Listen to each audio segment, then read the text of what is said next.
Hey everyone, and welcome back for another deep dive with us. A lot of you have been asking for this one, so today we're diving into some really cool strategies to help expand your English vocabulary. Yeah. Now, I know you've probably heard of the usual stuff like flashcards and word lists, but we're going way beyond that today. We're talking about getting really comfortable, like actually using richer, more expressive language. Yeah. And to help us out, we're taking a look at Marco and Erica's podcast, The Simple Pod. Now, let me tell you, their approach, well, it's anything but simple. It's really interesting, actually. Right off the bat, they make this point that really resonated with me. Yeah. It's that expanding your vocabulary isn't just about, trying to sound super smart. Oh, interesting. It's about being able to think more clearly. Like, when you have more words at your disposal, you can express yourself more precisely and understand, like, really complex ideas more easily. I never thought about it that way. It's like unlocking this whole new level of communication and cognitive ability. Wow. Okay, I'm already intrigued. So what are some of the, less conventional methods they recommend? Because I got to be honest, when I first skimmed through their material, I was a little skeptical about some of their suggestions. Oh, yeah. Especially the ones about mnemonic devices. Really? Yeah, like using rhymes and silly stories for member vocabulary. I don't know, it sounded a little childish to me at first. Yeah, I can see where you're coming from. Mnemonics can seem a bit gimmicky on the surface, but, there's actually a really solid cognitive basis for why they're effective. Like, our brains, they're wired to remember things that are vivid, emotional, and connected to personal experiences, right? Right. And mnemonics, they tap into that. They turn these abstract words into memorable images, stories, even songs. Okay, that makes a lot more sense. So it's not just about rote memorization. It's about creating these mental hooks that help the word actually stick in your mind. Right. But let's say I remember the word. How do I know when and how to use it naturally in a conversation? I mean, you don't want to sound all weird or pretentious, do you? Yeah. That's such a good point. And Marco and Erica, they actually addressed that directly in one of their episodes. Marco shared this hilarious story about trying to impress his boss by using the word ubiquitous in a meeting. He completely misused it and ended up looking foolish. Yeah, it's a good reminder that context is key. So it's not just about learning a bunch of fancy words. It's about understanding the nuances of their meaning and using them appropriately. It's about, that reminds me of what they said about the importance of reading, diversely. They recommended everything from novels and news articles to even, get this, blog posts and social media feeds. Exactly. And they have a really strategic reason for that. Exposing yourself to a variety of writing styles and topics helps you encounter words in different contexts, and that deepens your understanding of their meaning and usage. Interesting. They even suggest keeping a vocabulary journal where you jot down new words and then try using them in your own writing. Ah, that's smart. So instead of just passively reading, you're interacting with the language. It's like taking those words out for a test drive before you try using them in a real conversation. Exactly. But, and maybe this is just me, but sometimes it feels like no matter how hard I try, my brain just isn't wired for remembering vocabulary. You know what I mean? Well, Marco and Erica, they actually wouldn't entirely disagree with you there. They acknowledge that our brains naturally forget things over time, and that's where spaced repetition comes in. Okay, now this is something I've been wanting to ask you about. So we're talking about those flashcard apps that they're always raving about, Anki and Quizlet. Yep, those are the ones. To be honest, I always assumed they were just like digital versions of those boring old flashcards we used in school. Oh, they are so much more than that. What makes them so special? What's really cool about these apps is that they go beyond simple memorization. Okay. They use algorithms to track your progress and present you with words just as you're about to forget them. Oh, wow. Strengthening the memory each time. So it's like having a personalized vocabulary trainer, but in your pocket. Yeah, exactly. So instead of cramming a bunch of words and then forgetting them the next day, you're constantly reinforcing the memory, which makes it more likely to stick. That sounds way more effective. It is. And honestly, less stressful than those marathon study sessions I used to pull back in college. Definitely less stressful. And they really emphasize that consistency is key. Even dedicating just 5 minutes a day to reviewing your flashcards can make a significant difference over time. It's about making vocabulary learning a habit, not a chore. I like that. It's about integrating these techniques into your daily life, rather than trying to force-feed yourself a massive vocabulary list all at once. So we've got mnemonics to make words memorable, diverse reading to expand our exposure, and spaced repetition to keep those words from fading away. It's starting to feel like we're building a pretty solid foundation for richer vocabulary. It really is. This is great. Okay, I'm starting to see how all these pieces fit together, but let's get specific. What does this look like in practice? Say I come across a word like mellifluous while I'm reading an article. It's not exactly a word I use every day. That's a great example. And it's one that Marco and Erica actually talk about in their podcast. They love using mnemonics for words like mellifluous, which, means sweetly or smoothly flowing. Yeah, honestly, I'd probably just skim over it and hope it wasn't on the quiz later. But they suggest actually making a mnemonic device to remember it. Exactly.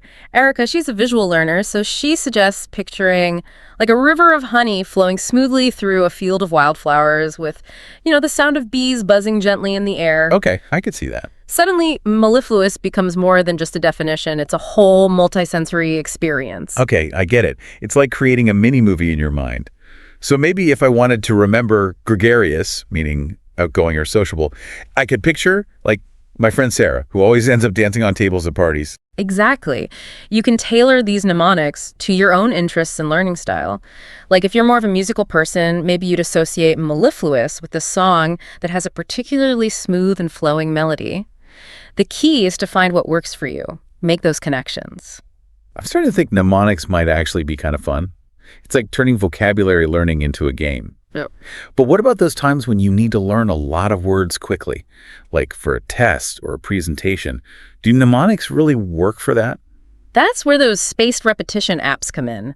Marco, he actually swears by Anki for prepping for his professional exams. He says it's like having a personal vocabulary coach that keeps track of which words you're struggling with and then presents them to you at just the right intervals. So it's not just about creating flashcards. It's about using technology to optimize the learning process. Right. But let's be realistic. Even with the best apps and mnemonics, life happens. I get busy, I get distracted, and those good intentions, poof, they disappear. How do I actually make this a consistent habit? Well, Marco and Erica emphasize that even small, consistent efforts can make a huge impact. They suggest finding those little pockets of time in your day that are usually wasted, like waiting in line, commuting, even those few minutes before you fall asleep. So instead of mindlessly scrolling through social media, I could be swiping through flashcards or listening to a vocabulary podcast. Exactly. And it's about making it enjoyable too, Don't force yourself to read something you find boring. Pick a book or article that genuinely interests you, even if it's about something totally unrelated to your work or studies. The more you enjoy the process, the more likely you are to stick with it. It's all about finding what works for you. Yeah, exactly. This makes me think about what they said about actively engaging with new vocabulary. It's not enough to just recognize a word. You have to understand its nuances and be able to actually use it effectively. But how do you go from passively recognizing a word to actively using it? That feels like a big jump. They have a whole episode dedicated to this challenge. They suggest starting small. Challenge yourself to use one new word each day, even if it's just in a text message or email. Or try incorporating new words into your social media posts. I like that. It's about easing your way into it and building confidence gradually. But what about those times when you're having a conversation and you completely blank on a word you know? Like it's on the tip of your tongue, but you just can't quite grasp it. Oh, we've all been there. Marco and Erica have a great tip for that. They call it the pause and paraphrase technique.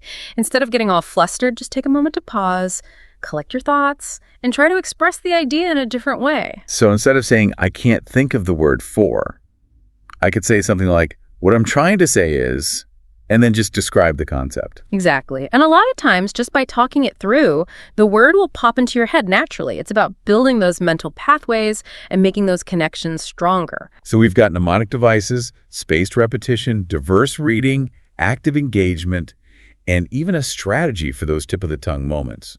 It's starting to feel like we have a pretty well-stocked toolkit for tackling this whole vocabulary thing. And they emphasize that the key is to find what works best for you and make it your own. There's no one-size-fits-all approach. Experiment, have fun with it, and don't be afraid to try new things. I love that. Even with all these great techniques, sometimes it's one thing to learn a new word and another to actually use it without feeling self-conscious. Oh, for sure. Like I'll learn a new word, But then I'll hesitate to use it because I don't want to sound like I'm showing off. You know what I mean? Totally. Marco and Erica, they talk about this too. They say it's super common to be afraid of sounding pretentious or unnatural when you try to use new words. I've been there. Like, I'd learned this word, effervescent, but I'm always too scared to use it. I feel like people will think I'm trying too hard. It's definitely a valid concern. Their advice is to start small, you know? Focus on using new words in places where you feel comfortable. Like, instead of trying to wow your boss with your fancy vocab, try slipping in a new word during a chat with a friend or family member. Yeah, that's a good idea. It's like dipping your toes in the water before jumping in head first. Exactly. But even with friends, sometimes I feel a little awkward using words that aren't part of my everyday vocabulary. Well, Marco actually told this funny story about using the word plethora while talking to his roommate. And his roommate was just like, what does that even mean? Oh, no. It was a bit of a humbling experience for him, but it taught him that you got to know your audience. So it's not about using the biggest words you can find. It's about choosing the right words for the people you're talking to. Right. Like, you wouldn't use technical jargon with someone who isn't familiar with that field, right? Marco and Erica, they suggest paying attention to the kind of language the people you're with are using. If they tend to keep things simple, there's no need to try to impress them with your super advanced vocabulary. It's more about connecting with them than showing off. It's about clear communication, not just using big words for the sake of it. Exactly. But what about those times when you just can't find the right word, even when you know you've learned it before? Those tip-of-the-tongue moments, they're the worst. Oh, I know. They're so frustrating. But Marco and Erica have a tip for that, too. They say, instead of panicking and giving up, try their pause and paraphrase technique.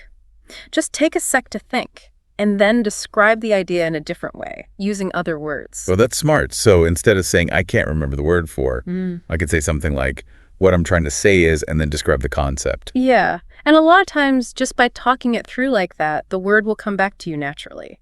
It's like giving your brain a little nudge in the right direction. So we've got mnemonic devices, spaced repetition, diverse reading, actively engaging with new words, and even a strategy for those annoying tip-of-the-tongue situations.